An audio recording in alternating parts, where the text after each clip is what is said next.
പുല്ലൂറ്റ് പന്തലാലുക്കൽ ഭഗവതി ക്ഷേത്രത്തിലെ കുംഭഭരണി മഹോത്സവം മാർച്ച് 1-ന് ആരംഭിക്കും. പുല്ലൂറ്റ് പന്തലാലുക്കൽ ഭഗവതി ക്ഷേത്രത്തിലെ കുംഭഭരണി മഹോത്സവം മാർച്ച് 1 മുതൽ 4 വരെ ആഘോഷിക്കും.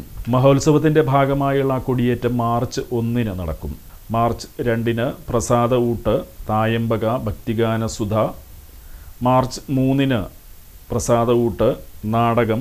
മാർച്ച് 4-ന് പൊങ്കാല, പ്രസാദ ഊട്ട്, വിവിധ കലാപരിപാടികൾ.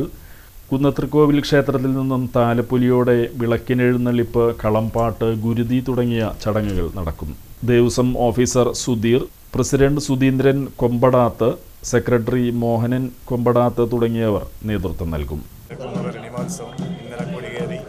ഇന്ന് 21, നാളെ 22, 23 ദിവസങ്ങളിൽ ഗംഭീരമായിട്ട് ആഘോഷിക്കുന്നു. ഇന്ന് ആദ്യത്തെ ദിവസമായ 75ാമത്തെ വൈകുന്നേരം എല്ലാ പരിപാടികളും.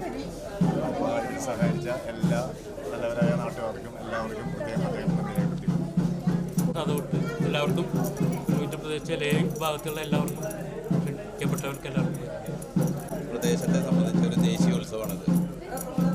മുൻകാലങ്ങളിൽ ഈ അമ്പലത്തിൽ ഉത്സവം മാത്രമേ ഉണ്ടായിരുന്നുള്ളൂ. ഉത്സവം എന്നുള്ള നിലയിൽ കലാപരിപാടികളായാലും മറ്റു ഒന്നാണ് വിശദമായിട്ട് വന്നതെങ്കിലും അന്നും ആ പൗരാണിക ചിട്ടയോടുകൂടി നടക്കുന്ന ഒരു ക്ഷേത്രം എന്ന നിലയിൽ ക്ഷേത്രോത്സവത്തിൽ ഇവിടെ 2 മകരം 20-ാം തീയതിയും കുംഭഭരണിക്കും ഉത്സവങ്ങൾ നടക്കുന്നുണ്ട്. അതിൽ 75 യോഗമാണ് കൂടിയിട്ട് വളരെ പൗരാണികമായിട്ടുള്ള കൊടുങ്ങല്ലൂർ 100,000 യോഗത്തിനോട് പാരലായിട്ട് 75 യോഗം എന്നുള്ളൊരു സ്ഥാപനം മുൻകാലങ്ങളിൽ ഉണ്ടായിരുന്നു.